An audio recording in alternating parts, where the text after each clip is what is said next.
श्री गणेशाय नमः। श्री सरस्वती नमः।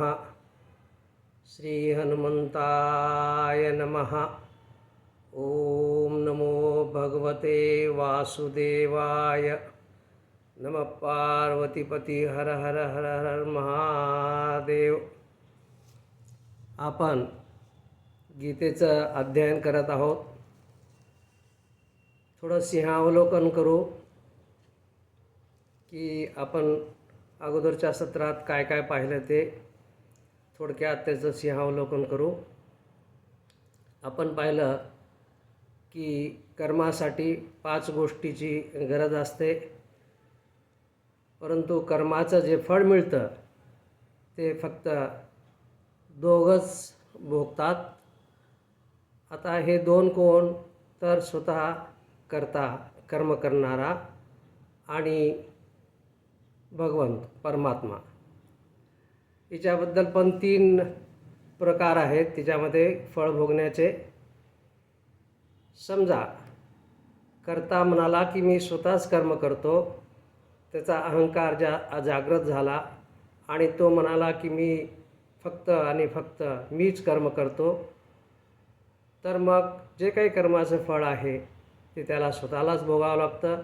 भगवंत म्हणतो तू मला मानत नाहीस ना, मग हे जे काही फळ मिळालं, तू म्हणतोस मीच कर्म केलं, तर मग हे फळ तूच भोग.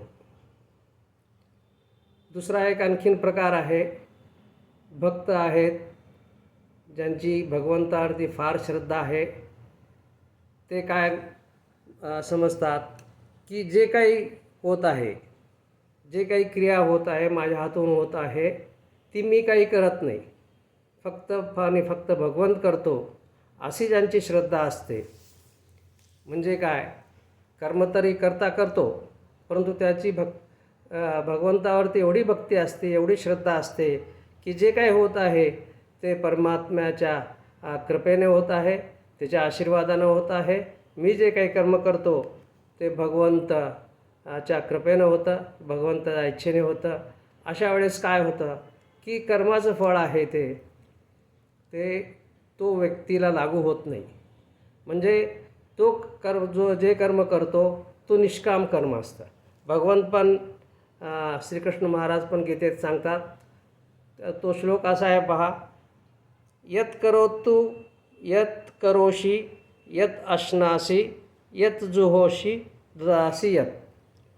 यत करोषि यत अश्नासि यत जुहोषि ददासि यत. यत तपस्यासि कौंतेय तत कुरुष मदर्पणम. श्रीकृष्ण महाराज काय म्हणतात, तू जे जे काही करतोस, जे जे काही जेवण करतोस, खातोस, पण हे पण सांगतात, जे जे हवन करतोस, म्हणजे यज्ञ करतोस, हवन करतोस, जे जे दान करतोस, दानधर्म करतोस किंवा तपस्या करतोस, हे अर्जुना तू सर्व मला अर्पण कर. तत्कुरुषु मदार्पणम, म्हणजे मला अर्पण कर. म्हणजे तू जी जी क्रिया करतोस, जेवणापासून ते मोठ्या युद्धापर्यंत जे जे कर्म तू करतोस ते सर्व मला अर्पण कर. त्या कर्माचं फळ तुला लागणार नाही. म्हणजे याचा अर्थ काय झाला की पुरुषांनी व्यक्तीने भगवंताप्रित्यर्थ कर्म केलं, निष्काम कर्म केलं, तर त्याचं जे फळ आहे कर्माचं ते त्या व्यक्तीला लागू होत नाही. ते भगवंत म्हणतो मी बघून घेईन. अशा प्रकारची 2 प्रकार आहेत. आणि तिसरा एक प्रकार काल आपण पाहिला, तो गीतेमध्ये सांगितलेला नाही, तो माझा निष्कर्ष वाटतो, माझ्या म्हटलं तरी सिद्धांत म्हटला तरी चालेल की कर्म जे आहे मी आणि भगवंत मिळून, दोघांना मिळून केलेला आहे, म्हणून हे फळ हे दोघांनी भोगायचं. हा काल सिद्धांत मांडला होता. हे मी परत एक वेळ सांगतो, हा सिद्धांत गीतेचा नाही आहे, तो माझा निष्कर्ष आहे. परमात्मा जर माझ्या हृदयात आहे, तर मग ज्यावेळेस मी कर्म करतो तो परमात्मा पण माझ्याबरोबर असतो. आम्ही दोघं मिळून कर्म करतो.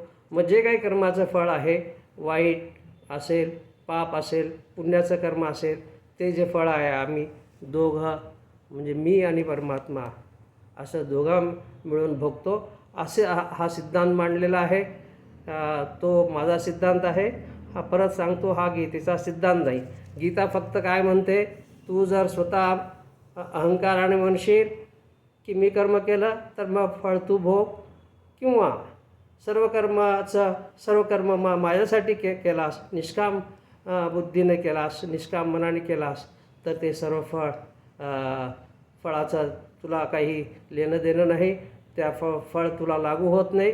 त्या फळाचं काय होतं ते मी बघतो. अशा प्रकारचा हा गीतेचा सिद्धांत आपण काल पाहिला. आता कर्म करणे, गीतेमध्ये श्रीकृष्ण महाराज आणखी एक श्लोकाने सांगतात की मनुष्य हा, या आणखीन एक वेळ सांगतो, परत सांगतो, कारण कर्माचा सिद्धांत हा फार महत्त्वाचा आहे.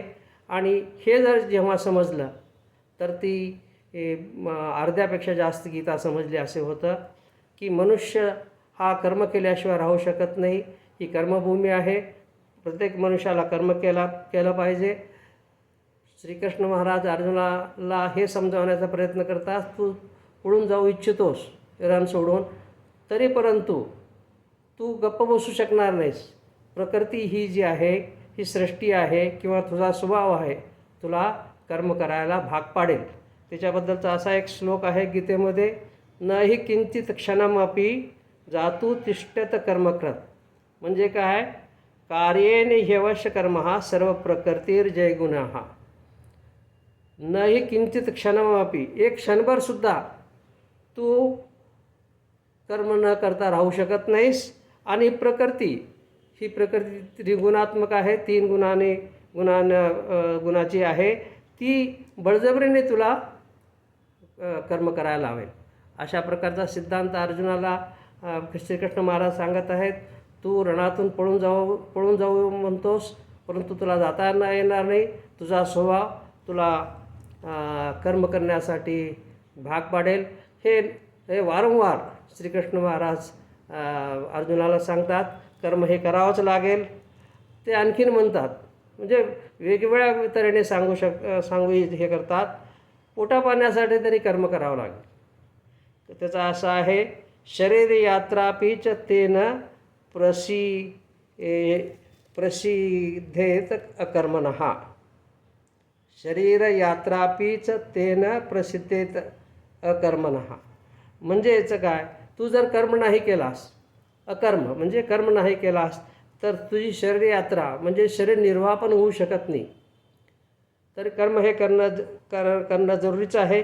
जिवंत राहण्यासाठी हे कर्म करायलाच पाहिजे. अन्नाची पैसा कमवायला पाहिजे, अन्न मिळवायला पाहिजे, आणि शरीर जिवंत राहण्यासाठी हे तुला कर्म करायलाच पाहिजे. हे वारंवार श्रीकृष्ण महाराज अर्जुनाला सांगत आहेत. म्हणजे कर्माचा सिद्धांत ते पटवून देण्याचा प्रयत्न करत आहेत. मग काय आहे, शरीर कसं आहे की कोणतंही कार्य करायचं असेल तर शरीर हे सशक्त आणि सुदृढ असायला पाहिजे. ज्या प्रकारे एखादी इमारत आहे, त्याच्या इमारतीचा पाया पक्का असावा लागतो, तशा प्रकारे शरीर जे आहे हे सुदृढ असायला पाहिजे, निरोगी असायला पाहिजे, सशक्त असायला पाहिजे. हे मानव शरीर जे मिळालेलं आहे आपणाला, फार भाग्याचं लक्षण आहे. 84 लाख योनी हा जीव फिरून येतो तेव्हा कुठे मानवाचं शरीर मिळतं. आणि हे मानव शरीर आपल्याला जे मिळालेले आहे, भगवंताची फार मोठी कृपा समजावी. तुलसीदास महाराज रामचरित मानसमध्ये एक दोहा लिहितात. तो दोहा असा आहे, बडे भाग मानस तन पावा, बडे भाग मानुस तन पावा, सुर दुर्लभ सब ग्रंथनिक गावा. म्हणजे काय की आपणाला हे शरीर जे मानव शरीर मिळालेलं आहे, भाग्याने मिळालेलं आहे. देवादिदेवसुद्धा याची इच्छा करतात. देवालासुद्धा हे शरीर प्राप्त होत नाही. देवयोनी म्हणजे स्वर्ग जे आहे, स्वर्ग ही फक्त सुख भोगण्यासाठी भोग योनी आहे. परंतु हे पृथ्वीवरती आपल्याला जे मानव शरीर मिळालेलं आहे, ही कर्मभूमी आहे. आणि प्रत्येक ग्रंथामध्ये, प्रत्येक आपल्या सनातन ग्रंथामध्ये याचा उल्लेख आहे की मनुष्याचा जन्म हा मोठं भाग्य आहे, तेव्हाच मिळतं. मग हे जे शरीर आपल्याला मिळालेलं आहे मोठे भाग्याचं आहे, ते शरीराची आपण दुर्लक्ष करू नये. त्याकडे शरीर स्वस्थ ठेवावं. शरीर चांगलं असेल, निरोगी असेल, सुदृढ असेल, तेव्हाच कोणतीही गोष्ट होते. सांसारिक गोष्टीसुद्धा शरीर चांगलं असेल तर होतात, अध्यात्मामध्ये पण होतात. शरीराला रोग आला, शरीर अशक्त झालं तर कोणतीही गोष्ट होत नाही आहे. म्हणून शरीर सुदृढ ठेवावं, निरोगी ठेवावं, याकडे श्रीकृष्ण महाराज फार महत्त्व देतात. आता श्रीकृष्ण महाराज पुढे काय सांगतात बघा. शरीर कसं स्वस्थ ठेवावं, शरीर कसं चांगल्या प्रकारे राहावं, सशक्त राहावं, निरोगी राहावं, हे पुढे श्रीकृष्ण महाराज सांगत आहेत. ते म्हणतात अन्नात भवन्ति भूतानि. अन्नात भवन्ति भूतानि म्हणजे काय की प्रत्येक प्राण्याचे शरीर हे अन्नधान्यावर पोसलं जातं. प्रत्येक जो जीव आहे तो अन्नधान्यावर पोसला जातो. मग जसे अन्न तसे मन म्हणतो बघा आपण. जसे अन्न तसे मन आणि जसे पाणी तशी वाणी, अशी एक मन आहे. म्हणजे जशा प्रकारचं अन्न खाल्लं तर तशा प्रकारचं शरीर होतं, तशा प्रकारचं मन बनतं. आता कसं आहे, आपण जे काही खातो, जे काही आहार घेतो त्याचे 3 भाग होतात. म्हणजे अन्नाचे 3 भाग होतात. प्रथम जो निरुपयोगी भाग आहे तो मल म्हणून बाहेर जातो. आणि दुसरा जो आहे अन्नाचा भाग, त्याचा रस, तो शक्ती आपल्याला पोषणासाठी त्याचा उपयोग होतो. आणि तिसरा सूक्ष्म भाग जो असतो तो त्याचा परिणाम मनावर होतो. म्हणून जशा प्रकारचं अन्न आपण घेतो तशा प्रकारचं शरीर बनतं, तशा प्रकारचं मन बनतं. आता तुम्ही म्हणाल की काय हो साहेब, तुम्ही तर गीता सांगायला बसलात आणि अन्नावरती आणि पाण्यावरती काय बोलतात. मी नाही सांगत बाबा, हे सर्व जे गीतेत आहे, गीतेत श्रीकृष्ण महाराजांनी सांगितलं. याचा अर्थ असा की या गोष्टीकडे मनुष्य दुर्लक्ष करतो आणि इथेच आपण चुकतो. काय होतं की मनुष्य खाण्यापिण्यावरती लक्ष करत नाही आणि इथलाच पाया मजबूत नाही झाला तर पुढचं कोणतंही कार्य होत नाही. म्हणून श्रीकृष्ण महाराज शरीराच्या सशक्तवरती, निरोगी राहण्यावरती फार भर देतात. मग हे निरोगी शरीर कसं राहावं, आता पुढे पाहाल तुम्ही. आणखीन काही असे सिद्धांत त्यांनी सांगितलेले आहेत की शरीर स्वस्थ ठेवण्याचे. तर असं समजू नका की मी जे काही सांगतो आहे हे माझ्या मनाचं आहे, माझ्या मनाचं नाही आहे. श्रीकृष्ण महाराजांनी सूक्ष्मरीतीने याचा अभ्यास करून सांगितलेला आहे. शरीर स्वस्थ आहे तर सर्व गोष्टी होतात. रामदास स्वामीसुद्धा शरीराच्या आणि मनाच्या स्वास्थ्यासाठी फार महत्त्व देत होते. तर अतिशय आणखी आता पुढे काय बघा, आयुर्वेदामध्ये काय सांगितलेलं आहे. आयुर्वेद काय म्हणतं की मनुष्याने सशक्त व्हावं, रोगच होऊ नये. रोग झाल्यानंतर औषध घेण्यापेक्षा त्याच्यापेक्षा सशक्त राहावं असं आयुर्वेदाचं ध्येय असतं. तशाच प्रकारे श्रीकृष्ण महाराज सांगतात. श्रीकृष्ण महाराज आणखीन बरेच असे श्लोक आहेत, आता ते वाचत नाही आहे. ते आणखीन काय म्हणतात त्याचा अर्थ फक्त सांगतो की अति खाणाऱ्यास, म्हणजे जो जास्त जेवण करतो आणि अति कमी खाणाऱ्यास, म्हणजे जे जास्त उपवास करतात त्यांना हे साध्य होत नाही. हा योग पण साध्य होत नाही, भक्ती पण साध्य होत नाही आणि ज्ञान पण मिळत नाही. आता जसं 3 मार्ग आहेत भगवंतापर्यंत पोहोचण्याचे, भक्तिमार्ग, ज्ञानमार्ग आणि कर्ममार्ग. मग ते कोणतेही मार्ग साध्य होत नाही अति खाणाऱ्याला आणि एकदम कमी खाणाऱ्याला. म्हणजे जास्त जे नेहमी उपवास करतात त्यांना अति खाल्ल्याचे आपणाला सगळ्यांना दुष्परिणाम माहीत असतात. मनुष्य आळशी बनतो, नंतर वजन वाढतं, उत्साह राहत नाही, मरगळलेपणा असतो. मग अशा व्यक्तीकडून कोणतंच कार्य होत नाही. तसंच अति उपवास केला तर मनुष्याचं शरीर जे आहे हे अशक्त बनतं, मग त्याच्यानं पण कोणतेही कार्य होत नाही.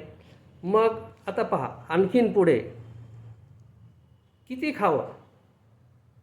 किती जेवण करावं, किती आहार करावा याचा पण श्रीकृष्ण महाराज विचार केलेला आहे. आणि मनुष्याचं शरीर सुदृढ राहण्यासाठी, चांगलं राहण्यासाठी, निरोगी राहण्यासाठी शरीराबरोबर ते मनाचा पण विचार करतात.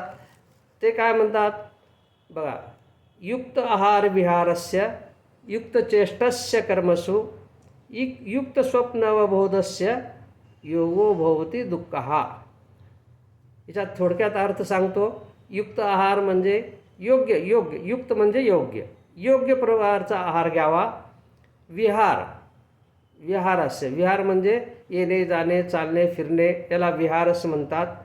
आणि युक्त चेष्टस्य कर्मसु, जे कर्म करण्याची जी आपण क्रिया करतो ती पण योग्य प्रकारे असावीत. नंतर युक्त स्वप्न म्हणजे झोप. युक्त स्वप्नस्य अवबोधस्य म्हणजे जागरण. झोप पण योग्य असावी आणि जागरण पण योग्य असावं. अशा या मनुष्याचा दुःखाचा नाश होतो. मनुष्याची प्रकृती चांगली राहते. अशा प्रकारचं श्रीकृष्ण महाराज सांगत आहेत. या श्लोकाचा आपण पुढच्या सत्रामध्ये विचार करू. थोडा हळूहळू आहार म्हणजे काय, विहार म्हणजे काय, युक्त चेष्टा म्हणजे काय, युक्त स्वप्न म्हणजे काय, म्हणजे झोप म्हणजे काय, आणि जागरण. झोप म्हणल्यानंतर नंतरचा जो वेळ असतो ते जागरणच असतं, तरीसुद्धा ते श्रीकृष्ण महाराज जागरण म्हणतात. मग जागरण म्हणण्याचा उद्देश काय आहे याचंही उकल पुढच्या सत्रामध्ये करू. हे सत्र येथेच थांबवतो. ओम नमः पार्वतीपते हर हर हर हर हर महादेव. ओम शांती शांती शांती.